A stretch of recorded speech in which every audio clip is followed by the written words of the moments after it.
first one that you have is intermittent fasting or time control eating. We've done a lot of episodes on this topic, but tell us about your take or twist that's important for people to know in the context of the new book.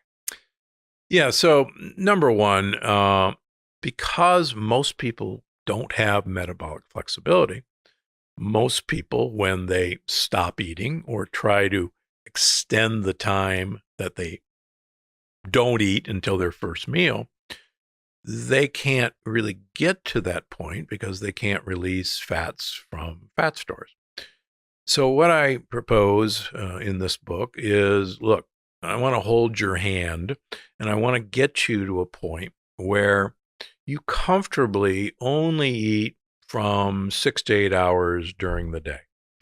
And what does that look like? Well, I'd like to get you to the place where you eat lunch as breakfast at around noon or 11 o'clock.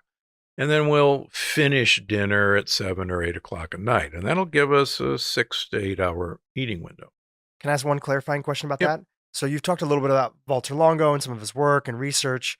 One of the things that he's notable for on talking about is that, the communities and the societies where people eat breakfast seem to live longer than the ones who skip. So that doesn't have to be a huge breakfast, but eating a little bit because our brain requires sort of energy for focus for this. So is it a societal reason? Well, one, what do you think about that and his conversations in there?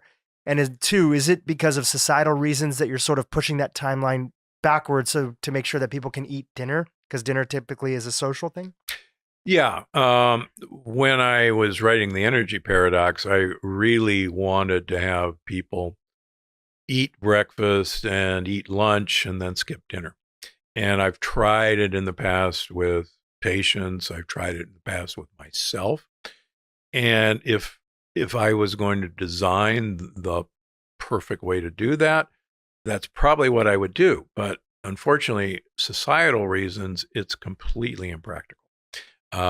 My wife and I, mainly see each other at dinner. We both have jobs, and the idea that we'd come home and then stare at each other and not do anything. And most people have families with kids, and so you start looking at the literature of where breakfast came from.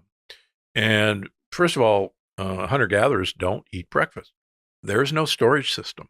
They break fast. They break their fast 10, 11 o'clock in the morning when they find something.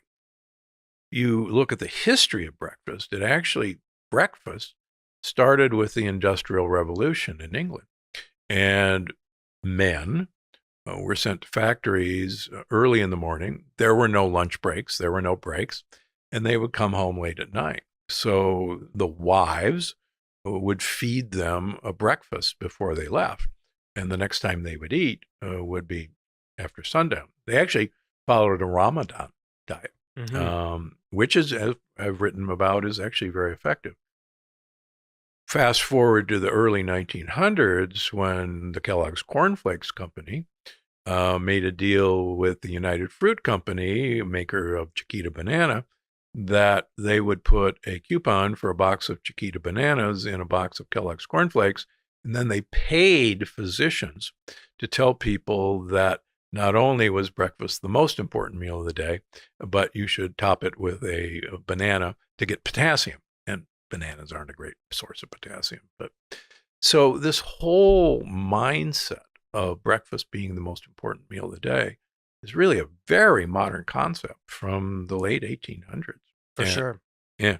And I think also Walter Longo was talking about not people eating this big American industrialized breakfast, but rather it might be a little bit of prosciutto, some cheese, other things that somebody might have. And it might be more around 10 a.m. or whatever, but not necessarily waiting till lunch in America is usually 12:30, 1 o'clock, sometimes 2. You have a meeting, you skip lunch, and it starts later. And to Walter's credit, when I give him credit in the book, recently he's shown that if you eat a primarily nut bar, and it's called the fast bar, that it will not take you out of ketosis. And I've used that trick actually in my program of having people who really need some help getting towards noon, just have a handful of nuts, or as we'll talk about in a minute, hopefully have some MCT oil, or have a piece of goat or sheep cheese, or have some goat yogurt or goat or sheep yogurt, and you won't break your fast for a really fascinating reason. You work with people from all different backgrounds, shapes, and sizes, and everything like that as patients. One of the conversations that's been pretty prevalent and been integrated in a lot of practitioners' sort of recommendations is that do there need to be different fasting recommendations for women in their prime fertility years? Absolutely. And do you at all tweak your intermittent fasting approach for those, for exactly that, women in their prime fertility years?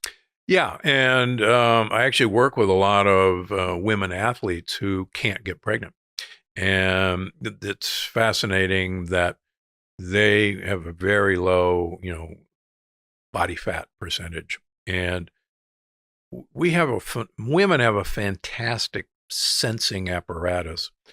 You have to have adequate fat stores to go 9 months without eating to actually pop an egg out to risk an egg getting fertilized. And so you have to have fat stores that if the famine happened tomorrow and you're pregnant, you can carry that baby to term. The best example is orangutans. Orangutans during fruit season gain 7 to 8 pounds of weight in fat eating fruit. Keep remembering that eating fruit makes you fat, but that's another story. But all great apes store fruit as fat. So the female orangutan, doesn't go into heat until after she's gained that 7 to 8 pounds, and then she pops her egg out. And so I see so many females in my practice, if I can forcibly make them gain 10 pounds, the next thing I go, hey, thanks, I'm pregnant. And in fact, many of these women stop ovulating.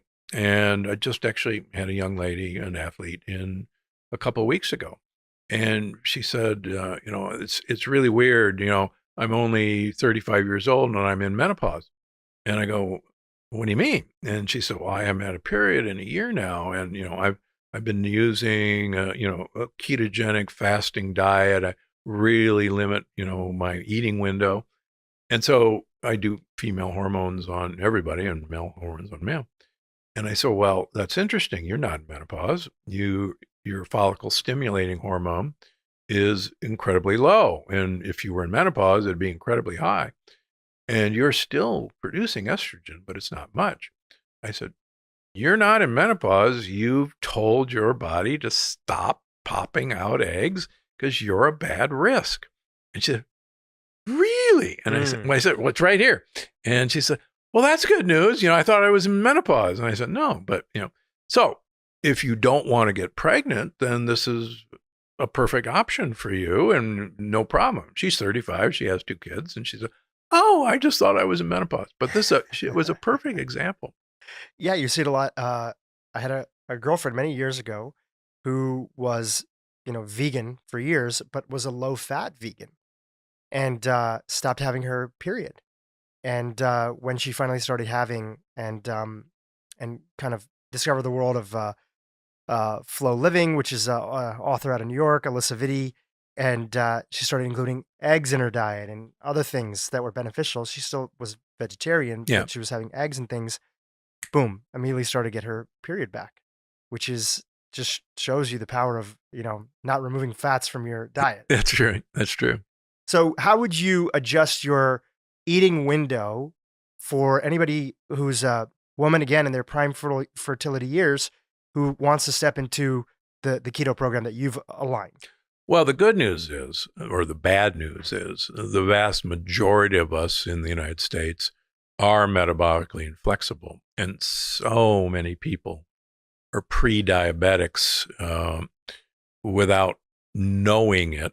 And so many women are going to enter pregnancy with, 2 hands tied behind their back because we see so much diabetes of pregnancy now. And I can tell you that this puts, your baby and not only you under extreme risk. So for women who are overweight or obese, absolutely, let's get you on a intermittent fasting program. Let's get your insulin levels down. Let's uncouple your mitochondria. Let's get you metabolically flexible, and then you'll be ready. It's like training for anything else.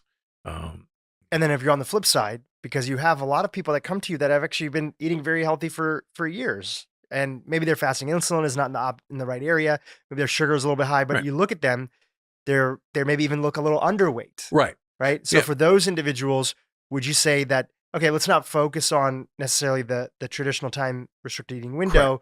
Let's just dial in the rest of the factors that are there? Exactly. And we see, like the woman who starts my book, this woman, once we kind of dialed in all these uncoupling compounds that she was eating, the weight kept falling off of her. And even though she was no longer eating a traditional ketogenic diet, and for her, believe it or not, she got to be a real carbohydrate eating fiend as long as they were the right carbohydrates.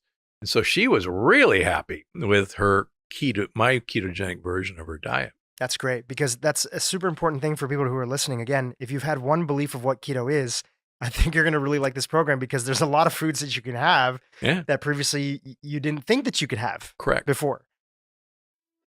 If you found this video helpful, I think you're going to love this one. But I'm here to share with you that we should eat short to live long. What do I mean by that? In other words, compressing our eating window, the foods we eat during the day. It's not so important the types of foods that we're eating, and I'll get to that in a minute,